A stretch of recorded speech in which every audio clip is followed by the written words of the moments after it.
ಒಂದು ಬತ್ತಿ ಹಾಕ್ಬೇಕಾ, ಎರಡು ಬತ್ತಿ ಮಾಡೋಣ, ಮೂಜಿ ಬತ್ತಿ ಮಾಡೋಣ, ಯಾವುದು ಸಹಿತ ಮಿತ್ತ ಮಂತಿಲ್ಲ. ಒಂದು ನಿಯಮ ಉಂಟು, ಏನು ಕೇಳಿದ್ರೆ ಅದನ್ನ ಉಳಿದದಕ್ಕೆ ಸಾಮಾನ್ಯ ಉಪಯೋಗ ಮಾಡೋದು ಕಡಿಮೆ, ಆದ್ರೆ ಅದನ್ನು ದೀಪಕ್ಕೆ ಒಂದು ಬತ್ತಿ ಹಾಕುದಿಲ್ಲ ಅಂತ. ಒಂಜಿ ಬತ್ತಿ ಮಾಡಿದ ದೀಪ ಹೋಗ್ತಾ ಇರಬಲ್ಲಿ ಒಂದು ಯಾವಾಗ ಹೋಗ್ತಲ್ಲ ಪ್ರಾಧಾನ್ಯತೆ, ಮನುಷ್ಯ ಜೀವದಲ್ಲಿ ಹೋಗಲ್ಲ, ಮನುಷ್ಯ ಸತ್ತಾಗ ಒಂದು ಪ್ರಾಧಾನ್ಯತೆ. ಅದರ ಹಿಂದಿನ ಕಲ್ಪನೆ ಇರುವಂತದ್ದು ಅದು ಅದ್ವೈತದ ಕಲ್ಪನೆ. ಅದು ಇವ ಹೋಗಿ ಈ ಜೀವ ಅವನಲ್ಲಿ ಒಂದಾಗಬೇಕು ಅಂತ, ಜೀವಾತ್ಮ ಪರಮಾತ್ಮನಲ್ಲಿ ಲೀನ ಆಗುವ ಹಾಗೆ ಮಾಡಬೇಕಾದ್ದು ಮನೆಯವರ ಕರ್ತವ್ಯ ಅಂತ. ಅದಕ್ಕೆ ಮಕ್ಕಳಾದವರು ಅವತ್ತಿನ ದಿನ ಒಂದು ತೆಂಗಿನಕಾಯಿಯನ್ನು ಹೊಡೆದು ತಲೆ ಮತ್ತು ಕಾಲಿನ ಹತ್ರ ಇಟ್ಟು ಒಂದೊಂದು ಬತ್ತಿ ಹಾಕಿ ತುಪ್ಪದ ದೀಪ ಓಡಿಸ್ತಾರೆ. ಮಲಗಿಸಬೇಕಾದ್ರೆ ಮನೆಯ ಒಳಗಡೆ ಒಂದು ದರ್ಬೆಯನ್ನು ಹಾಕಿ, ಈಗಿನವರು ಇಷ್ಟು ದರ್ಬೆ ಎಲ್ಲ ಹಾಕಿ ಮಲಗಿಸ್ತಾರೆ, ಒಂದು ದರ್ಬೆಯನ್ನು ದಕ್ಷಿಣಕ್ಕೆ ಮುಖ ಮಾಡಿ, ಬೇರೆ ದಿನ ದಕ್ಷಿಣಕ್ಕೆ ಇಲ್ಲವೇ ಇಲ್ಲ, ಅವತ್ತು ದಕ್ಷಿಣಕ್ಕೆ ಮುಖ ಮಾಡಿ ಅವನ ಹೆಣವನ್ನು ಮಲಗಿಸ್ತಾರೆ. ಹೊರಗೆ ತಂದು ಸ್ನಾನ ಮಾಡಿಸ್ಬೇಕಿದ್ರೆ ಒಂದೇ ಕೊಡಪಾನದ ನೀರು ತಂದು ಅದರಲ್ಲಿ ಮಾಡ್ತಾರೆ. ಕೈಗೆ ಪವಿತ್ರ ಹಾಕಿಸ್ಲಿಕ್ಕಿದ್ರೆ ಒಂದೇ ದರ್ಭದ ಪವಿತ್ರೆಯನ್ನು ಹಾಕ್ತಾರೆ. ಎಲ್ಲವೂ ಕೂಡ ಅವರಿಗೆ ಹೊದಿಸ್ಲಿಕ್ಕೆ ಉಂಟು ನೋಡಿ. ನಿತ್ಯದಲ್ಲೆಲ್ಲ ಬಿಡುವುದಿಲ್ಲ, ಒಂದು ಬಟ್ಟೆ ಹಾಕಿ ಅವ ಮಲಗಿ ಅದನ್ನೇ ಹೀಗೆ ಎಳೆದು ಮೈ ಮೇಲೆ ಮುಚ್ಚಿಕೊಂಡು ಮಲಗಲಿಕ್ಕಿಲ್ಲ. ಅವು ಸತ್ಯಕುಮಾರ ಅಂಜೆ ಮಲ್ಪರವಲ್ಲಿ ಒಂದು ಬಟ್ಟೆಯನ್ನು ಅವತ್ತು ಹಾಕುದು, ಅಡಿಗೆ ಹಾಕಿದ ಬಟ್ಟೆಯನ್ನೇ ಮೈ ಮೇಲೆ ಹೊದಿಯುದು.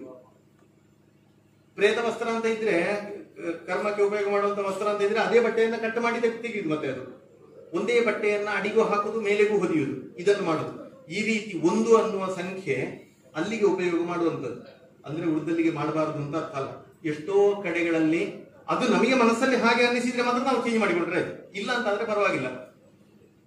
ಜೀವಾತ್ಮ ಪರಮಾತ್ಮ ಎರಡು ಒಂದೇ ಅನ್ನುವ ಭಾವಕ್ಕೋಸ್ಕರ ನಿತ್ಯ ದೇವರಿಗೆ ದೀಪ ಹಚ್ಚುವಾಗ ಒಂದು ಬತ್ತಿ ಹಾಕಿ ದೀಪ ಹಚ್ಚುದು ಮಾಡಿದ್ರೆ ತಪ್ಪಲ್ಲ. ಆರತಿ ಮಾಡುವಾಗ ಒಂದೇ ದೀಪ ಹಚ್ಚುದು. ನಮ್ಮ ಕಲ್ಪನೆ ಹಾಗೆ, ಅಹಂ ಬ್ರಹ್ಮಾಸ್ಮಿ, ದೇವರು ಯಾರು ಅಲ್ಲ, ನಾನೇ ದೇವರು. ಎಲ್ಲಿವರೆಗೆ ಅಂತ ಹೇಳಿದ್ರೆ, ಒಬ್ಳು ಅಂಬೃಣ ಮಹರ್ಷಿ ಅಂತ ಹೇಳುವ ಮಗಳು, ಈ 10-16 ವರ್ಷದ ಹುಡುಗಿ ಮಾರ, ಅವಳು ಕೂತ್ಕೊಂಡು ತಪಸ್ಸಿಗೆ ಕೂತ್ಕೊಂಡು ಅವಳು ದೇವತೆಗಳನ್ನು ಕರೆದವಳು ಕೇಳಲಿಕ್ಕಿದೆ. ಅದಕ್ಕೆ ಅಂಬೃಣಿ ಸೂಕ್ತ ಅಂತ ಹೆಸರು. ದುರ್ಗಾ ಪೂಜೆ ಎಲ್ಲ ಮಾಡಿದ್ರೆ ಆ ಮಂತ್ರವನ್ನು ಕೇಳಿಯೇ ಪೂಜೆ ಮಾಡಬೇಕು ಇವತ್ತಿಗೂ. ಅಹಂ ರುದ್ರೇ ಭಿರ್ವಸು ವಿಶ್ಚರಾಮಿ. ಅವಳು ಹೇಳ್ತಾಳೆ, ನೀವು ದೇವತೆಗಳನ್ನೆಲ್ಲ ಕರೆದು ಕೇಳುದು, ಇಂದ್ರ ನಿಂಗೆ ಎಂತ ಬೇಕು ಕೇಳು, ವಿಷ್ಣುಗೆ ಎಂತ ಬೇಕು, ರುದ್ರನಿಗೆ ಎಂತ ಬೇಕು, ನಿನ್ಗೆಲ್ಲ ಬೇಕಾದ್ರೆ ನಾನು ಕೊಡ್ತೇನೆ. ಅಹಂ ರುದ್ರಾಯ ಧನುರಾತನಮಿ, ಧನುಸು ಬೇಕಾ ನಿಂಗೆ, ಶಿವಧನುಸು. ನಿನ್ನತ್ರ ಇಲ್ಲ ಅಂತಾನೆ ನಿನಗೆ ಶಕ್ತಿ ಕೊಡ್ಲಿಕ್ಕೆ ನನ್ನ ಹತ್ರ ಶಕ್ತಿ ಇದೆ, ಕೇಳಿ ಅಂತ ಹೇಳಿ ದೇವತೆಗಳಿಗಿಂತ ಮೇಲ್ಮಟ್ಟಕ್ಕೆ ಹೋಗಿ ನಿಂತ ಹುಡುಗಿಯರು ನಮ್ಮಲ್ಲಿ ಮಂತ್ರದ್ರಷ್ಟಾನದ ಇದ್ದಾರೆ. ಅಂದ್ರೆ ಆ ಭಾವದ ಮೇಲೆ ಇರುವುದು ಅಂತ. ಅವಳು ಬಾಯಲ್ಲಿ ಹೇಳಿದಲ್ಲ, ಆ ಮಟ್ಟಕ್ಕೆ ನಮಗೆ ಕಲ್ಪನೆ ಮಾಡ್ಲಿಕ್ಕೆ ಸಾಧ್ಯ ಇಲ್ಲ. ದೇವತೆಗಳಿಗೆ ನಿಮಗೆ ಏನು ಬೇಕು ಕೇಳಿ ನನ್ನ ಹತ್ರ ಅಂತ ಹೇಳುವ ಮಟ್ಟಕ್ಕೆ ಒಬ್ಳು ಹುಡುಗಿ ಬೆಳಿಬೇಕು ಅಂತ ಆದ್ರೆ ಆ ಮಾನಸಿಕ ಸ್ಥಿತಿಯ ಮೇಲೆ ಇರುವುದು ಅಂತ ಸಾಧಕರಿದ್ರು. ನಮಗೆ ಭಾವ ಸರಿ ಉಂಟಾ, ನಾವು ಒಂದು ಬತ್ತಿ ಹಾಕಿ ಮಾಡ್ತೇವೆ. ಯಾಕೆ ಒಂದು ಬತ್ತಿ ಅಂತ ಕೇಳಿದ್ರೆ, ಜೀವಾತ್ಮ ಬೇರೆ ಅಲ್ಲ, ಪರಮಾತ್ಮ ಬೇರೆ ಅಲ್ಲ, ಅದಕ್ಕೋಸ್ಕರ ಒಂದೇ ಬತ್ತಿ. ಜಗತ್ತಿನ ಸತ್ಯ ಇದು, ಅಹಂ ಬ್ರಹ್ಮಾಸ್ಮಿ, ಇದೇ ಭಾವ. ಏಕಂ ಸತ್ ವಿಪ್ರಾಹ ಬಹುದಾವದಂತಿ ಹೇಳೋರು ನೀವು ಏನೇನೇನೇನು ಹೇಳಿ, ಒಂದೇ ದೀಪ ಇಡ್ಬೋದು, ಒಂದು ಬತ್ತಿ ಇಡ್ಬೋದು, ಎರಡು ಇಡ್ತೇವೆ ಅಂತ ಇಟ್ಕೊಳ್ಳಿ. ಎರಡು ಇಡುವಂತದ್ದು ತಪ್ಪಿಲ್ಲ. ಯಾಕೆ ಹೇಳಿದ್ರೆ, ಒಂದು ಜೀವಾತ್ಮ, ನಾವೆಲ್ಲ ಜೀವಗಳು. ಇನ್ನೊಂದು ಇದೆಲ್ಲವನ್ನ ಮೀರಿದ ಒಬ್ಬ ಇದ್ದಾನಲ್ಲ ಪರಮಾತ್ಮ, ಇವ ಹೋಗಿ ಅವನಲ್ಲಿ ಲೀನ ಆಗ್ಬೇಕು ಒಂದು ಮಟ್ಟಕ್ಕೆ. ಅದಕ್ಕೋಸ್ಕರ ಆ ಎರಡು ಭಾವಗಳು ಉಳಿಲಿ ಅಂತ ಹೇಳಿ ಎರಡು ಬತ್ತಿ ಹಾಕಿದ್ರು. ಮೂರನ್ನು ಹಾಕ್ತೀರಿ ಅಂತ ಇಟ್ಟುಕೊಳ್ಳಿ. ಯಾಕಂದ್ರೆ ಪುರಾಣಗಳಲ್ಲಿ ಯಾವುದೇ ವಿಷಯಗಳು ಏಕರೂಪವಾಗಿ ಎಲ್ಲಾ ಕಡೆಯಲ್ಲಿ ಹೇಳಿದ್ದಿಲ್ಲ. ಬ್ರಹ್ಮವೈವರ್ತದಲ್ಲಿ ಬೇರೆ ಹೇಳಿದ್ರೆ, ಇಲ್ಲಿ ಮತ್ಸ್ಯ ಪುರಾಣದಲ್ಲಿ ಬೇರೆ ಹೇಳಿರ್ತದೆ, ಸ್ಕಾಂದದಲ್ಲಿ ಇನ್ನೊಂದು ಹೇಳಿರ್ತದೆ. ಎಲ್ಲದರಲ್ಲಿ ಹಿಂದೆ ಹೇಳುದು ಕೇಳಿದ್ರೆ ನಿಮ್ಮ ಹತ್ರ ಭಾವ ಸರಿ ಇಲ್ಲದೆ ಏನು ಮಾಡಿಯೂ ಪ್ರಯೋಜನ ಇಲ್ಲ ಅಂತ. ಅದು ಮುಖ್ಯ ಇರುವಂತದ್ದು ಅಂತ. ಈ ಮೂರನ್ನು ಇಟ್ಟರೆ ಅಂತ ಇಟ್ಕೊಳ್ಳಿ. ಪ್ರಕೃತಿಯ ಗುಣಗಳೇ ಮೂರು ಮಾರೆ, ಸತ್ವ, ರಜಸ್ಸು ಮತ್ತು ತಮಸ್ಸು. ಆ ಮೂರು ಗುಣಗಳ ಪ್ರತೀಕವಾಗಿ ಮೂರು ಬತ್ತಿ ಹಾಕಿದ್ದು. ಇದನ್ನು ಒಟ್ಟು ಸೇರಿ ಜಗತ್ತಿನ ಸೃಷ್ಟಿಯೇ ಹೀಗೆ. ನಾಲ್ಕನ್ನೇ ಇಟ್ಟುಕೊಳ್ಳಿ ಅಂತ ಇಟ್ಕೊಳ್ಳಿ. ಯಾಕೆ ದೇವರಿಗೆ ದೀಪ ಹಚ್ಚಿದ್ದು ಕೇಳಿದ್ರೆ, ಜೀವನದ 4 ಪುರುಷಾರ್ಥಗಳು, ಧರ್ಮ, ಅರ್ಥ, ಕಾಮ, ಮೋಕ್ಷ ಅಂತ. ಅದು 4 ನಮಗೆ ಪ್ರಾಪ್ತಿಯಾಗಲಿ, ಬತ್ತಿ 4 ಹಾಕಿದೆ. 5 ಇಟ್ಟಿದೆ ಅಂತ ಇಟ್ಕೊಳ್ಳಿ. ಪ್ರಕೃತಿಯಲ್ಲಿ ದೇವರು ಇರುವುದೇ 5 ರೂಪಗಳಲ್ಲಿ ದೇವರು ಕಾಣಿಸಿಕೊಂಡದ್ದು. ಮಣ್ಣು, ನೀರು, ಬೆಂಕಿ, ಗಾಳಿ, ಆಕಾಶ. ಶ್ರೇಯ ಪಂಚಮುಖ ಹಾಕಿ ದೇವಿ ಕೂಡ 5 ರೂಪದಲ್ಲಿ ಇರುವುದು. ಅದಕ್ಕೆ 5 ದೀಪ ಹಚ್ಚಿದಿರಲ್ಲ, 5 ಬತ್ತಿ ನಾನು ಹಾಕ್ತೇನೆ.